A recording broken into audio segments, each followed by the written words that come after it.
So at the time I'm making this, a couple weeks ago, FCA announced a new head of the Jeep brand, which is Christian Munier. He'll be running Jeep across the globe.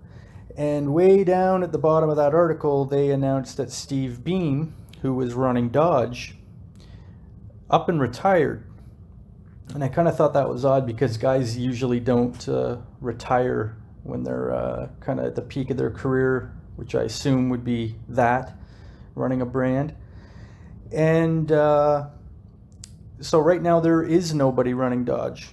And that's not a good thing because Steve was also head of Mopar in North America. And right away they announced a new head for that, which is Mark Bozanak.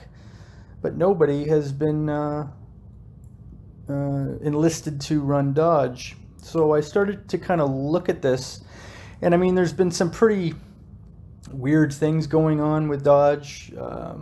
That's no secret. They've been neglecting that brand pretty heavily in recent years, and I thought I'd just make a video about it just so people can be aware and maybe keep an eye on it.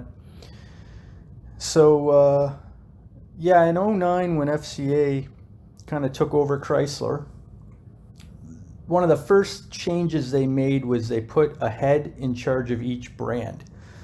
And these guys don't get to pick what car comes down, like what cars get built for the brand, and they're not real CEOs. They're really just in charge of marketing and sales.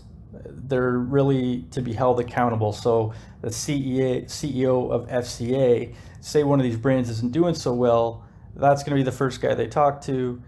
If they don't like their answers, that guy's gone.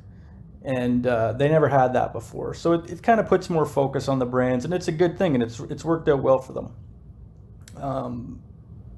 I've kind of gone over this before in another video, these different guys that were running Dodge, but Tim Kuniskis definitely did a really good job with the Scat Pack, and the Hellcat came in under him, the Demon, and then he did so well with it, they grabbed him, and now he's running Alpha. And they put Steve Beam in, who didn't do a whole lot. I believe only the Red Eye came out under him, which I almost guarantee was set up under Kuniskis. And Beam just basically took the reins and ran with it. But under this plan that FCA had put in place, Jeep was to be the SUV brand, Ram was to be the truck brand, Dodge was to be the performance and muscle car brand. Chrysler, well, fuzzy for a few years, but they've kind of settled that it's going to be a people mover brand. It's really in no better shape. It's actually worse shape right now than Chrysler or than Dodge.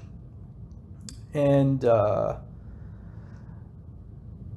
Dodge product-wise is not very good. So in 2014, Dodge was in full-fledged, automaker mode. They put out a 5-year plan. There was going to be a Dart SRT coming out. There's going to be a Journey SRT, which wasn't going to be the Journey that's out and has always been out. It was going to be a new car based on the Alfa Stelvio, so a rear-wheel drive performance CUV type of thing, and it was going to have a turbo, I believe, probably a 6-cylinder turbo, something like that, probably a Pentastar, 400 horsepower, something like that. That never happened. Dart got killed. There was to be a new Charger and Challenger, brand new, all new platform. They were going to debut in 2018 as 2019. That never happened. So it's not looking good here. You've got the Journey and the Grand Caravan. They're both pretty old. And Chrysler has a van, the Pacifica, and that'll eventually take over. And Dodge being a performance muscle car brand, they're kind of limited to what they can do that doesn't step on one of their other brands' toes, because the last thing they want is you to walk into a Dodge or Chrysler dealership and see something like back in the day you'd see a Chrysler 200 and a Dodge Avenger. They're basically both the same car. And you might say, well, what's wrong with that? Well, it costs millions of dollars for them to market the Avenger, and it costs millions of dollars to them to market the 200, when they could just have one under one brand and spend the marketing dollars once. So that's basically the reasoning behind that. So 2014 plan all looked good for Dodge. Almost none of it happened. They came out then with a 2018 plan for FCA. Dodge wasn't even mentioned in this. So now we got more bad news. Okay, so we've gone over the Grand Caravan, the Journey. They're old. They're marked for death essentially. Now you've got the Durango, Charger, Challenger. Let's talk about the Durango. 7-passenger SUV. Now the problem with that is Jeep's the SUV brand, and they're coming out with a 7-passenger SUV called the Grand Wagoneer in a year or two, and that thing in top trim is going to be like $100,000. So they're going to be going up against Land Rover and all these other ones with it. So a lot more margin, a lot more profit in that. Again, they don't want you to walk into a dealership and see that and go, "Ooh, I can't afford that. Oh, I'll just go with the Durango." They'll be too similar. So it's now kind of the Durango's on shaky ground. So we have no leader announced. Charger and Challenger were delayed in 2018. They were to come out in 2021, I think, originally. That got delayed again to 2023 or something now, which is ridiculous. That's a whole like life cycle of a car. They've now delayed these things. And it's just not really looking good. And they just came out with this when Beam retired, and they haven't announced anyone else to run it. And again, back to what these guys do, they're really overseeing their marketing agency. And Dodge had Wheaton and Kennedy from all the way back in 2009. That was a big marketing agency that worked with them. They did their Super Bowl commercials, the Dodge Brothers. If you've seen those, that was Wheaton and Kennedy. And they parted ways in 2016, and they've got a new agency now, GSD&M or something like that. I don't really know. I haven't seen. I'm sure that they've done some stuff, but nothing that really stands out as much as Wheaton and Kennedy did. So Wheaton and Kennedy really did good work for Dodge. I don't know why they would leave either.